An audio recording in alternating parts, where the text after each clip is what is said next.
এই সংসারে সব থেকে বেশি কঠিন কাজ কোনটা? কেউ বলবেন যুদ্ধ করা, কেউ বলবেন ধন অর্জন করা, আবার কেউ বলবেন জ্ঞান অর্জন করা সব থেকে বেশি কঠিন। এবার প্রত্যেক ব্যক্তির নিজস্ব অভিজ্ঞতা আছে, আর সেই অনুসারে তার নিজস্ব একটা উত্তর আছে। সাধারণভাবে দেখতে গেলে এই সংসারে সব থেকে কঠিন হলো তপস্যা করা, অর্থাৎ সব কিছু ত্যাগ করে তপস্যায় নিজেকে বিলীন করে দেওয়া। এবার এর থেকে বেশি কঠিন এই সংসারে আর কি বা হতে পারে? এই সংসারে, এই সমাজে, নিজের পরিবারের মধ্যে থেকেও ধৈর্য ধরে সামনে অগ্রসর হওয়া, এটা হলো সব থেকে কঠিন কাজ। কারণ যখন আপনি তপস্যা করেন তখন সেখানে আপনার ধৈর্য ভাঙার মতো কেউ থাকেন না, না কোনো বন্ধু, না কোনো আত্মীয়, না কোনো শত্রু, কেউ না। কিন্তু যখন আপনি এই সমাজে, এই পরিবারে থাকেন, কোনো না কোনো ব্যক্তি এসে আপনার ধৈর্যের বাঁধ ভেঙে দেওয়ার ক্ষমতা রাখেন। তারা আপনার ধৈর্যের বাঁধ ভেঙে দেয়, আর কখনো কখনো তারা অনিচ্ছাকৃতভাবেই সেটা করে থাকেন। কারণ তাদের মানসিকতা আপনার থেকে আলাদা, তাদের কর্ম আপনার থেকে আলাদা, তাদের দৃষ্টিভঙ্গি আপনার থেকে আলাদা, জীবন যাপন আপনার থেকে আলাদা। সেক্ষেত্রে আপনি ধৈর্যচ্যুত হন, প্রসন্নতা আপনার থেকে ছিনিয়ে নেওয়া হয়। সেই জন্য এই সংসারে, এই পরিবারের থেকেও ধৈর্য ধরে সামনে অগ্রসর হওয়া কোনো পর্বতের শিখরে গিয়ে তপস্যা করার থেকেও অনেক বেশি কঠিন। আর যে ব্যক্তি এই সমাজেই, এই পরিবারে, সেই সকল মানুষের মধ্যে থেকে গিয়েও ধৈর্য ধরে অগ্রসর হতে থাকেন, যারা এই কাজটা শিখে নিতে পারেন, তারাই কিন্তু জীবনে আনন্দ লাভ করতে পারেন।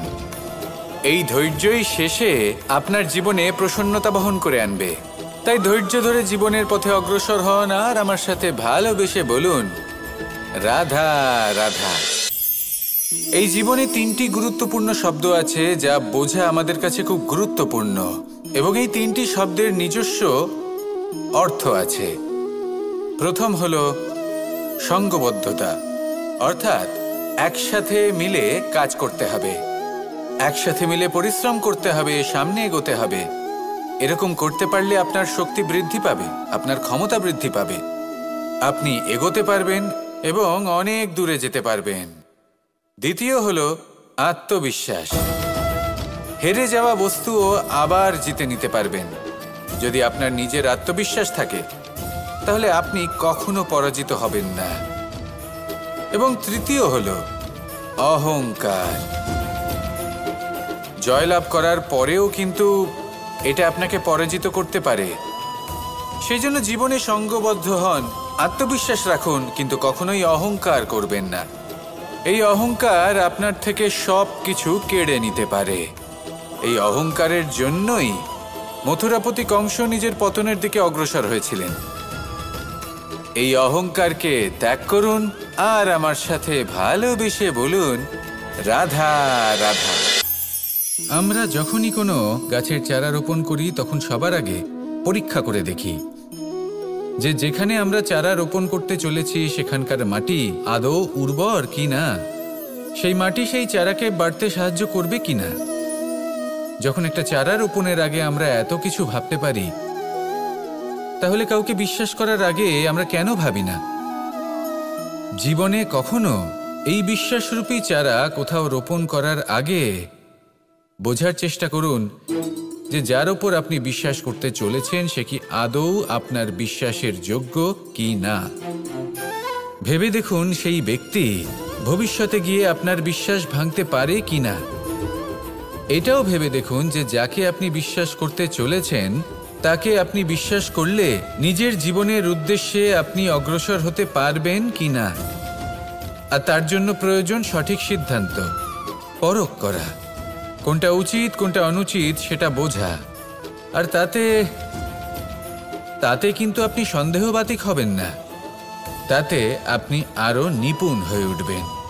তাই যদি আপনি নিপুণ হয়ে উঠতে চান তাহলে বোঝার চেষ্টা করুন, পরখ করে দেখুন, কোনটা উচিত কোনটা অনুচিত বুঝুন। আর বিশ্বাস তখনই করুন যখন আপনি 100% নিশ্চিত হবেন যে সে বিশ্বাসের যোগ্য। আসুন আমার সাথে ভালোবেসে বলুন, রাধা রাধা। রাধা কখনো কখনো আমার জন্য বড়ই সুগন্ধি আতর নিয়ে আসে, পারিজাত ফুলের মালা নিয়ে আসে আমার প্রসাধন করবে বলে, এবং আমার সব থেকে বেশি প্রিয় মাখন নিজে হাতে বানিয়ে আনে আমাকে নিজে হাতে খাইয়ে দেবে বলে, সবকিছু আমাকে প্রসন্ন করবে বলে। কিন্তু আপনি কখনো ভেবেছেন যে এই আতর কিভাবে বানানো হয়? সহস্র ফুলের পাপড়ি একসাথে পিষে নিতে হয়, তারপরে তার থেকে যে রস নিঃসৃত হয় সেই রস দ্বারাই আতর তৈরি হয়। অনেক সংখ্যক ফুলকে অসীম যন্ত্রণা ভোগ করতে হয়, তবে তারা আমার প্রসাধন সামগ্রী হয়ে উঠতে পারে। দুধ থেকে মাখন তৈরি করার জন্য কতটা পরিমাণ মন্থন সহ্য করতে হয় সেটা আপনি জানেন। ঠিক সেই রকমই হলো আমাদের জীবনও। বিপদও আসে, কঠিন পরিস্থিতিও আসে, এর সম্মুখীন হতে শিখুন। মনে রাখবেন, আপনি হলেন সেই দুধ যাকে মন্থন সহ্য করতে হবে মাখন হয়ে ওঠার জন্য। মনে রাখবেন, আপনি হলেন সেই ফুলের মতন যাদের পিষ্ট হতে হবে সুগন্ধি আতর হয়ে ওঠার জন্য, যাকে এই সংসার পছন্দ করে। কখনো কখনো জীবনে আপনার সাথে খারাপ শুধুমাত্র এই কারণে ঘটে যাতে আপনার শ্রেষ্ঠ রূপ এই সংসারের সামনে আসতে পারে। শুধুমাত্র কঠিন পরিস্থিতি এবং বিপদকে একটা সুযোগ হিসেবে দেখার চেষ্টা করুন। আপনার জন্য এই সংসার বদলে যাবে, সংসারকে দেখার দৃষ্টিভঙ্গি পাল্টে যাবে, আপনার ভাগ্য পাল্টে যাবে, আর এই মন প্রসন্ন হয়ে বলবে, রাধা রাধা। পাশা নামক এই খেলাটি আপনারা নিশ্চয়ই খেলেছেন, না খেলে থাকলে দেখেছেন, আর যদি দেখেও না থাকেন তাহলে নিশ্চিত রূপে শুনেছেন। মহাভারতের এই মহাযুদ্ধ কোথাও না কোথাও এই পাশা নামক খেলার কারণে হয়েছিল। পাশার এই বিচিত্র খেলা, দান, এইসবের কারণে কেউ নিজের মাথায় রাজ মুকুট পরিধান করেছিলেন, আবার সেখানেই পরাজিত হওয়ার জন্য কাউকে বনবাসও ভোগ করতে হয়েছিল। কিন্তু এই খেলা সমাপ্ত হওয়ার পরে সমস্ত ঘুঁটি আর এই পাশার ছক একই পুটলিতে স্থান পেল। এটাই হলো আমাদের জীবন।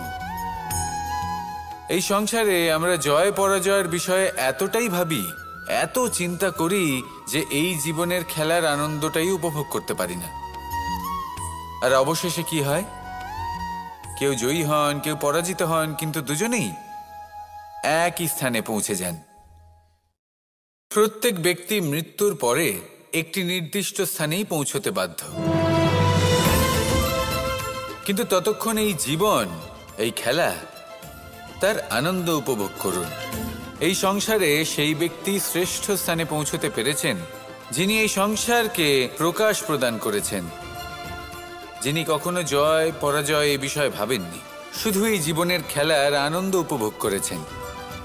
এটাই আপনিও করুন, আর আমার সাথে ভালোবেসে বলুন, রাধা রাধা।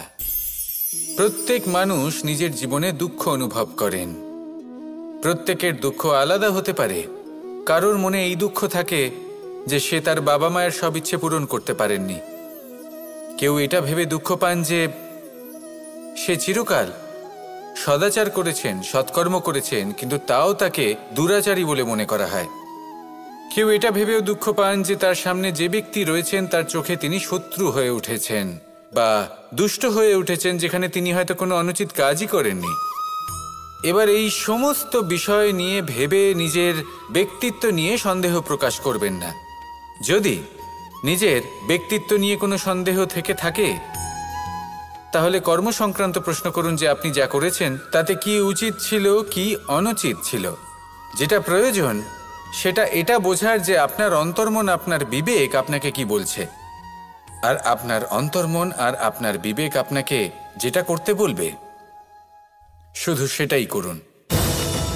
আর তারপরে এই সংসার কি বলবে, কি ভাববে সেসব নিয়ে ভাবতে যাবেন না, কারণ এই সংসার তো ঈশ্বরকেও প্রশ্ন করে থাকে, ঈশ্বরকেও দোষী মনে করে। কখনো কখনো যখন কোনো ঘটনা মানুষের ইচ্ছা অনুযায়ী ঘটে না, তখন মানুষ এটা বলে যে হে ঈশ্বর, আপনি আমার পাশে থাকলেন না, আপনি বড়ই কঠোর, এটা আপনার দোষ। যেখানে বেশিরভাগ সময় হয়তো সে নিজেই নিজের কর্মফল ভোগ করছে, আর কখনো কখনো ঈশ্বর হয়তো তার জন্য আরো ভালো কোনো পরিকল্পনা করে রেখেছেন, কিন্তু মানুষ সেটা বুঝতে পারে না। তাই দিনের শেষে যেটা প্রয়োজন সেটা হলো নিজের মনের কথা বুঝতে হবে। আপনার বিবেক কি বলছে শুধু সেটাই করুন আর সামনে এগোতে থাকুন। আমার সাথে ভালোবেসে বলুন, রাধা রাধা। পরিবর্তন, এটা হলো সৃষ্টির অমূল্য নিয়ম। এই সংসারে সবকিছু সময়ান্তরে পরিবর্তিত হয়, এই সময়ও পরিবর্তিত হয়। পরিবর্তন চিরকাল হয়ে এসেছে আর চিরকাল হতে থাকবে, কিন্তু এবার আমরা সেই পরিবর্তন কিভাবে লাভ করব যেটা আমাদের প্রয়োজন, যেটা আমরা চাই। আমরা জীবনে বিকাশ চাই। এই বিকাশ কিভাবে লাভ করতে পারি? এই প্রকৃতি কিন্তু আমাদের অত্যন্ত উত্তম উদাহরণ দিয়ে বুঝিয়েছে। একটি বিন্দুর উদাহরণ দিয়েছে যা ভবিষ্যতে একটা বিশাল নদীর আকার ধারণ করে। এটা কিভাবে হয়? মেঘ থেকে একটি বিন্দু ঝরে পড়ে সেই পর্বতের ওপর যেখানে হিম আছে। সেই হিমের সংস্পর্শে আসা মাত্র সেই বিন্দুর সাথে আরও বেশ কিছু বিন্দু যুক্ত হয়। তারপর তারা অগ্রসর হয়, আরও কিছু বিন্দু যুক্ত হয়, আস্তে আস্তে একটা ক্ষীণ ধারার রূপ ধারণ করে এবং সেটাই ভবিষ্যতে আরও এগোতে থাকে। অনেকটা যাওয়ার পর যখন অনেক সংখ্যক বিন্দু একসাথে যুক্ত হয় তখন সেটা বিশাল নদীর আকার ধারণ করে। এবার আমরা মানুষ বলে আমাদের সাথে এই নিয়মের অন্যথা হয় তা নয়। আমরাও এই প্রকৃতির অংশ, আমাদের ক্ষেত্রেও একই নিয়ম প্রযোজ্য। যখন পরিশ্রম করে অনেক সংখ্যক বিন্দু আমরা একত্রিত করব তখনই পরিবর্তনের নদী প্রবাহিত হবে। প্রয়োজন হলো নিরন্তর পরিশ্রম করা এবং ধৈর্য ধরা। এটা করতে থাকুন, জীবনে সব কিছু লাভ করতে পারবেন। কারণ প্রকৃতি আমাদের এটাই শিখিয়েছে, আর আমরা এই ব্রহ্মরই একটি অংশ, যার দ্বারা এই ব্রহ্মাণ্ড নির্মিত। আসুন আমার সাথে ভালোবেসে বলুন, রাধা রাধা। কখনো এই প্রকৃতির দিকে তাকিয়ে থাকবেন। এই প্রকৃতি অনেক ধরনের শিক্ষা দেয়। কোনো একটা গাছকে দেখুন কিভাবে সে মাটি থেকে জল শুষে নেয়। সে ঝড় হোক বা হোক কড়া রোদ সব সহ্য করে এবং অবশেষে সে ফল ধারণ করে। আর সেই ফল উৎপন্ন করার পরে সে ফল কিন্তু সে নিজে গ্রহণ করে না, এই সংসারকে প্রদান করে, যাতে পশু পাখি মানুষ তারা এই ফল গ্রহণ করে শক্তিশালী হয়ে উঠতে পারে, সুস্থ থাকতে পারে। সেভাবেই নদী, সরোবর এরা নিজেরাও কিন্তু নিজেদের জল গ্রহণ করে না, মাটিকে প্রদান করে, পশু পাখিকে প্রদান করে। সূর্য নিজেও নিজের জন্য প্রজ্বলিত হয় না, সে প্রকাশ ছড়িয়ে দিতে চায় আমাদের সবার কাছে, সে আলো পৌঁছে দিতে চায়। এই প্রত্যেকের কর্মে পরমার্থ নিহিত আছে, আর সেই জন্যই এদের সকলকে পুজো করা হয়। তাই মনে রাখবেন, আপনার কাছে জীবন যাপনের অতিরিক্ত যা কিছুই আছে তা পরমার্থের জন্য। তাহলে তার সদ্ব্যবহার করুন আর আমার সাথে ভালোবেসে বলুন, রাধা রাধা। আমরা প্রত্যেকেই অবশ্যই এমন সময় দেখেছি যখন অনেকগুলো সমস্যা একসাথে আমাদের জীবনে এসে পড়ে। সমস্যা আমাদের প্রত্যেকের জীবনেই থাকে। আমরা তার সমাধান খুঁজতে চেষ্টা করি, কখনো সমাধান খুঁজে পাই, আবার কখনো যতই চেষ্টা করি না কেন কোনো সমাধান খুঁজেই পাই না। আর যখন এটা হয় তখন মানুষ অত্যন্ত বিচলিত হয়ে পড়েন। নিজের আত্মীয় স্বজন, নিজের বন্ধু বা সংসার এদের ওপরে এই দোষ চাপিয়ে দেন যে এদের জন্যই এই সমস্যা এসেছে। এবার যদি আমি আপনাকে কোনো পরামর্শ দিই তাহলে এটাই বলবো যে দৃষ্টিভঙ্গি পাল্টে দেখুন।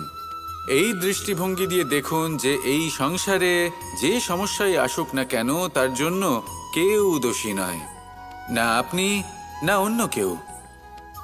এই পুরো খেলাটাই আপনার মানসিকতা, আপনার দৃষ্টিভঙ্গির, আপনার মনের। কিভাবে বোঝাচ্ছি?